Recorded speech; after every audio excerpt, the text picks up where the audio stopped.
Hey everybody, it's Brad from Johnson Small Engines, better known as the one-hand mechanic. If I can do it, you can too. Today I'm going to show you how to install an electric starter for a Tecumseh. This is a 9 horsepower on a Craftsman snow thrower, and we also have a 5 horsepower.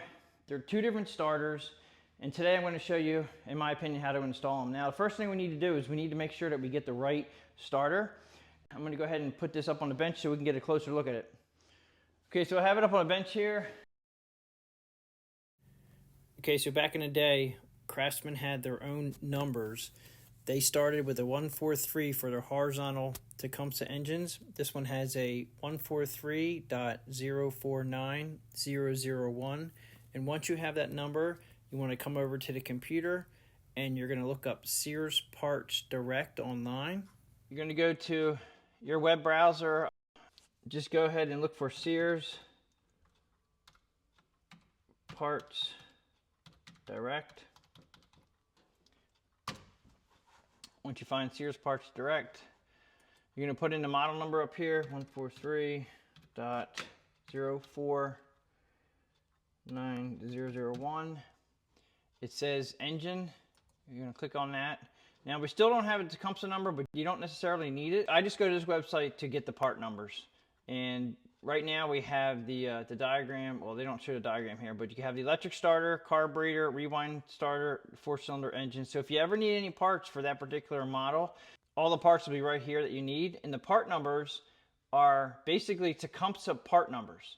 So even though the 143 has nothing to do with Tecumseh, that was a Sears things back in the day, all the part numbers are going to show up Tecumseh. So I'm going to go to the electric starter. And when you expand this, it all depends on your computer how they work. Now, a lot of you guys out there can try to go ahead and fix these. Being a shop, it would cost way more to rebuild this thing than to just replace it. When you put the extension cord in and push the button, it does absolutely nothing. And normally what happens is somebody's using too long of an extension cord and it burns itself up. So we just replace it, and Tecumseh is no longer, so the only thing you can get is aftermarket. I've had success with the aftermarket. I'm going to go to the last page, which should show us the starter. Now here is the starter. Okay, the part number was a 33329E replaced by 33329H. Sears Parts Direct wants $217.45. I would highly suggest just going to an aftermarket part. Tecumseh is no longer, they're out of business. So you're just going to go ahead and copy and paste that part number to your web browser. Hit enter. Now it comes up with many different places you can buy them. We're going to go to, see, I'm just going to go to Amazon, and it shows up so many different of these. Okay, so you have to take your pick. Go by the reviews, do what you got to do. If you want to get them local, fine. Tecumseh no longer makes them, so wherever you're going to get it, it's going to be aftermarket. Once your starter arrives, it's going to look like this. I have not opened this yet, so if I did everything correctly, I should be getting the correct starter for the engine that we are going to be working on today. Comes with the entire starter complete is one unit. It also comes with an extension cord, and this one actually looks to be a nice extension cord. I would highly recommend do not go any longer than the extension cord that they supply you with. And this one looks like it could be about 10 feet long. Yeah, it's probably 10-15 feet. That's all I recommend using. Do not go any further. That's what burns these up. Or what people do is, you're only supposed to hit these for a split second, maybe 2 seconds most. If your engine is not running from starting for some reason, then you have a problem with the engine. It is probably not going to be a starter. So do not crank these starters for more than a few seconds at a time. If you crank it for a minute or two every so many seconds, you may want to let it cool down a little bit, put your hand on it, feel it, and just make sure it's okay. Okay, they do come with hardware here. And the washers, I don't usually use them. They have these are Torx. I think there's a 30 Torx right there. I'll show you all the tools at the end, what I'm going to use today. And these are either going to be 10mm or 3/8. And these are the real long screws, normally 1/4 inch. Use a Phillips head. Yeah, they go right here. Okay, so let's go ahead and start disassembling our engine. The gas tank is above the starter. Starter is right here. You can pull off these two bolts, or usually 3/8 socket will fit them, and then you can tilt this back and out. This has a lot of gas in it, and I did notice that the gas didn't smell that great. It came in for a service, and you wanted me to check to see how much it would cost to replace that starter. I'm going to take out the gas because I just don't like the way it smells.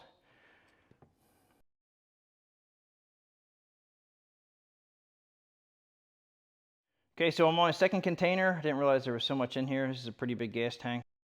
I'm also draining this gas out too, because I did notice, and I'll show you this, is that he didn't have an inline fuel shutoff, and a lot of these back in the day didn't come with inline fuel shutoffs, but if you can add one, it's a great thing to do, and it also will let you drain your carburetor at the end of the season. Okay, so we're getting to the last bit of this. I think I'm on my third container. And just so you know, I'm using a turkey baster. This turkey baster has been with me a long time, but believe it or not, go to the dollar store or whatever, buy yourself a cheap one. And if you ever need to suck gas out of a gas tank, it's perfect for this. Yes, you can take the fuel line off the bottom of the gas tank and drain it. I didn't want to do that and make a mess. Put the gas cap back on for now so we won't get debris in there. We're going to take this off right here. Now, you have to be very careful when you put these bolts back in the gas tank.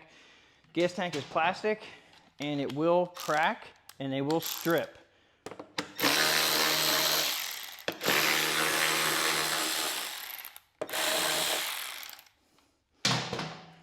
And you can see these have very wide threads because they're screwing into plastic. You tip it back towards you, and it'll come right up and out of a slot. Now the slot on the bottom of the gas tank is right here, okay, and that goes right here. We're actually going to take this bracket off right here so we can get to the starter a little bit easier. But this is where I'm going to put the inline fuel shutoff right here, and it's going to sit. It's going to sit basically right in here, an inline fuel shutoff, and it's just a good spot to put it. I wish the China versions you were able to do that. So now I can go ahead and take this clip off, and this clamp looks like it's about ready to break. Just use a pair of pliers. Oh, this one did break. I actually saw that. I thought it was broken. Yeah, this has been around a while. And now if your fuel line is in bad condition, this is actually in pretty decent shape. I'm actually surprised. You have to replace it. All right, so just going to take this off right now. And since even if there is a little bit in here, it's going to be at the bottom of this tank, so it's not going to make a mess anywhere. Take this off to the side. I'm going to go ahead and take this bracket off. That should be a 7/16 socket to take that off.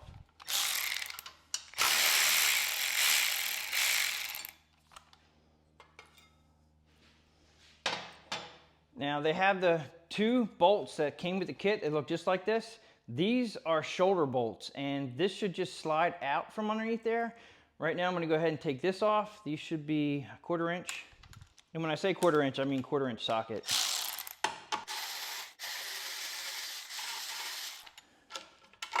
And these are very long. Again, this is metal, but you want to make sure you don't strip these threads. So when you put the new one in, you definitely don't want to screw them in too tight. Just going to lay this off to the side. Okay, so underneath here are the bolts that we need to get out, and I'm pretty sure that's a 30 Torx, and then this is outside, it should be a 10mm or 3/8, and I'm pretty sure back in the day when this was made, it should be a 3/8. I'm going to loosen this with a 3/8 wrench first, and then use a Torx. The reason why I'm using it with the 3/8 first is because you get a better grab on it.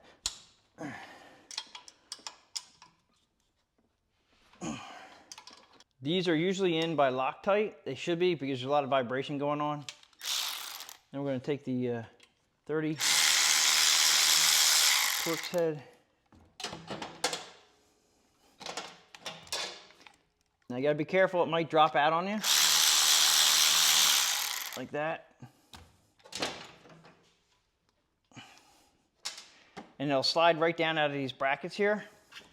And you have to kind of like tilt it off to the right there because your starter gear is all right in here and it can't just come out. Now if you're wondering what this is actually a 12 volt. This is for headlamps on this, and this one actually didn't have them, so you have to be careful you don't get that all twangled up in you. Bring this out, and there is our bad one. We're going to go ahead and just make sure that this is identical to the other one. And being that these are already here, there's no need to replace them because they're stationary, they're not going anywhere, and that's what we want. Now, you guys are probably all going to say, can I put this starter that I didn't have one on my machine? If you If you have a block that is set up for a starter, you'll have an opening here. Oops, we got fuel coming all over the place here. You'll have an opening here, and this little screw hole right here is for a cover, and that may be also a 1/4 inch screw, a 1/4 inch socket. They'll take it off, and there'll be a little bit of a metal sheet that goes inside here. If you have that, then look for these 2 bolt holes here and 2 bolt holes up there. If they're threaded, and even if they're not threaded, if you have holes, then yes, you can put a starter on here. If this is just aluminum and there's no hole, you would have to be very technical in drilling your holes to exactly where they should be. You may be able to get away with it. I would only suggest doing this if the holes are already there from the factory. And yes, then you could put an electric starter on there. Let's go over to the bench. If you go by part numbers and you order your starter by part numbers, you should be getting the identical starter, and this is identical. All right, so we're gonna go ahead and do the reverse. Now see, our old ones had a star washer which grabs the starter. I'm gonna have to say, I mean, yeah, the new ones in the kit are longer. I like the fact that these have a little star washer to actually grip. So I'm gonna go ahead and put the old ones back in. You guys can do whatever you want. And wire brush, this one is actually very clean. So that one's not bad at all. This one has a little bit of old, I'm gonna say Loctite. And I'm not gonna use the red Loctite. That's like the extra strength. I don't wanna have to get into heating these things up if I ever have to take it off. I'm gonna put the blue Loctite on, but having these little washers, these little grip washers, these things are great. So I'm gonna go ahead and reuse these. There's nothing wrong with these bolts. Go ahead and put our new starter in. You have to kind of go at the angle again to get your right up in here. And they have to slide up in there. Takes a little bit to get it, but they should go right in, just like so. And remember, I told you they had collars on them, so they're just there to set it straight. Then I'm gonna put my bolts with the Loctite on it. Now I'm holding the starter up a little bit just so this bolt doesn't have any tension on it. I want it to go straight in, nice and easy. Once it's seated just a little bit, I'm gonna go ahead and put the other bolt in. I like to have them started. I'm gonna take this one out a little bit. It was a little bit too tight. Don't ever tighten the one up before you put the other one in. As you can see, the starter just dropped right there. The starter's gonna move around a little bit, but you just wanna move the starter around while you're putting the bolt in, and it should go in by hand. It should go in nice and easy. And then you can go ahead and snug them up. And yes, there might be a torque spec on this, but I've never used one. And I think when you tighten these bolts up, it actually pulls the starter tighter in the upper brackets, the way it's made. And that blue Loctite will take hold. I'm gonna go ahead and tighten it with there a little bit more. Make sure you're tight. You don't want to go too crazy because you can actually strip out the aluminum, and you don't want to do that. That's why Loctite definitely helps if you can get it. All right, we are tight. Take this up and over. Everything should line up with the brand new screws I'm going to use here. I never had to worry about Loctite on these, and I don't want them to, like I said, I always want to be able to take them back out again. Let me see if the 1/4 inch socket works. Yes, it does. You have to be careful putting these back in again. You definitely don't want to over tighten it. Get them started first.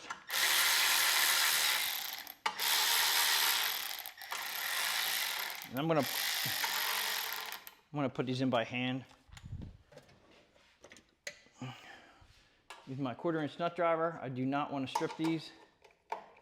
Just want to snug them up. You're dealing with plastic casing also, which if you're not careful, you can actually crack it. All right, we're good. We are snugged up. At this point, I'm going to check the starter to make sure it's operating as it should. I'm going to go ahead and plug in your extension cord here. Now remember, the electric starter does not make the engine run. A lot of people think, oh, my electric starter doesn't work, my engine won't run. That's why I have a pull cord. All right? You don't need the electric starter to make the engine run. And if the electric starter doesn't work, it doesn't mean the engine's not going to start. All right? You can always use a pull cord. I'm just going to push this button briefly to make sure this is going to spin over. That's all this does. What I just did there for that split second, that probably had me pulling this over by hand, I would say at least 10 times. That's how fast this engine spins. So when this is going to run, it's not going to take much to get this thing to crank. As long as you have everything set where it should be to start the engine, you push this button just about like I said, and it should start right up. That's about as much as I would do, as far as you can do that a couple different times. And if it doesn't start, then start diagnosing why the engine won't run, because you can burn this up real quick. Okay, so what we're going to do now is we're going to get this fuel line. We're going to put an inline fuel shutoff on it, and also we're going to put this bracket back. And the bracket doesn't have a spot like where it stays. Like you just have to make sure that it's going to be lined up with the bottom of the gas tank. And what I do is I go by the marks where you took it off. It should line up. It's just the bottom of the tank has a slot in it, which goes into this slot right here. And then you slide it underneath this bracket here. I'm lining up this edge right where it was at. 7/16 socket, we'll tighten it up. Oops. Trying to make it as level as I can. Right there. And you don't want to tighten that too tight also, because that's aluminum block in there, and you just got to make sure it's real nice and snug. We're going to pre-fit the gas tank just to make sure it fits. Just want to show you guys, I had 2 of these filled up and I had it leaning so it would actually drip the rest of it to make sure there was no fuel in it. What I want to do is line this up in here, and then you line up if you line up your bolt holes and then you push your tank down in on a bracket, it should be pretty close. All right, make sure your fuel line is not pinched. And what I'm going to do is I'm going to cut this and put an inline fuel shutoff. But let's go ahead and put the bolts in up top. Make sure you have them lined up as on point as you can get them, because like I said, if they go in straight, that's good. You don't want them going in crooked. This is plastic. I'm going to tighten them down to a certain point, and I'm going to stop. Stop right before they're tight. I'm going to use my nut driver and just snug them down. Do not want to over tighten them. Okay, so this is my inline fuel shutoff, and they should have an arrow on the bottom of it. It's really hard to see, but it shows which way the fuel flows. So this one's going to be like that, flowing from the tank to the carburetor. Back in the day, why they did not put inline fuel shutoffs, but I highly recommend them. And that clamp there, now there's a couple different ways you guys can clamp. You have these kind of clamps, which work, and then you have the clamp that I like to use, which is one that you actually can screw on. And once you tighten them down, they don't come off. I try to get them close to the size before I put them on. And then I'm going to slide that on like so. The reason why I'm going to use the screw on, and actually I'm going to do it this way, so this isn't sticking out of the gas tank side, it's sticking on the inside. The reason why I'm going to do this first, because I might not use the screw on for the fuel shutoff itself. But I like to have, this one will slide off the gas tank if you're not careful, even with those other clamps. So this one is really good and stationary. I like to put the inline fuel shutoff right here. So we're gonna have to take a piece out of that fuel line and make sure your arrow is pointing the right way. So that's it right there. So we're gonna go like that. Snip it in the middle, and there might be some fuel that comes out of here just because that gas tank, I try to get it as empty as I could. I'm going to take a little bit off this side right here. Actually, you know what? You don't want to bend this like a 90. It's got to kind of wrap around so it doesn't bend. So you have to kind of be careful. So I guess I'll take it off here, a little bit off here. All right, now I'm going to see about using these clamps here. All right, they're a little bit big on this fuel line. You have to be, some of these clamps are bigger than other clamps. There's different sizes. Okay, so these are genuine Tecumseh clamps right here. I'll put the Tecumseh part number if you guys can still get these or not. I'm not sure if you can. I have a lot of these because these fit the Tecumseh fuel line back in the day and they work great. And if you have to, just use these screw-on clamps. That's all you need to do. Make sure we're going the right direction here.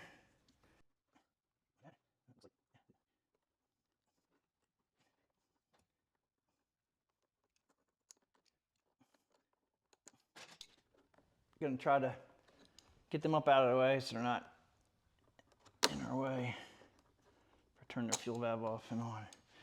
All right, so that's off and that's on. I'll put a Briggs part number for these. Aftermarket one of these I haven't had a lot of luck with. I used the Briggs part number and that's off and that's on. All right, so we're gonna go ahead and just leave that off for now. Make sure your fuel line under here is not hanging up and stuck underneath the gas tank because that can pinch it. You just have to be careful of that. Make sure you have a nice little loop coming down here. Make sure it's not pinched at 90 degrees. Okay, so I'm gonna go ahead and show you the tools that were needed today. Okay, so from left to right, 1/4-inch ratchet electric that I use. This is a turkey baster. I've had it forever and it seems like it's holding up. I did need a zip tie to keep it together at one point. I used 2 nut drivers, 3/8, 1/4-inch, just so I didn't over tighten the bolt. A pair of cutters. We have a I didn't write it down, but this is a 30 Torx. I use a 7/16 socket, 3/8 socket, 1/4-inch socket, a couple different extensions. The clamps that you can use, there's many different clamps. I really like the screw-on clamps. You can get them at your local hardware store. The Tecumseh part number for this clamp, which actually works really well with the older Tecumseh fuel line, is a 26460. You may still be able to get that out there, I'm not sure.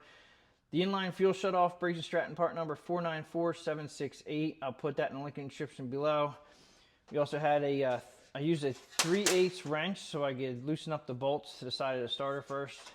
Regular pair of pliers and a pair of needle nose pliers. So that's pretty much it for the tools. Okay, so that pretty much wraps it up for how to install an electric starter on a Tecumseh engine on a snow thrower. If you guys like this video, please give it a thumbs up. Please subscribe, share my channel with your friends, and I'll catch you guys on the next one.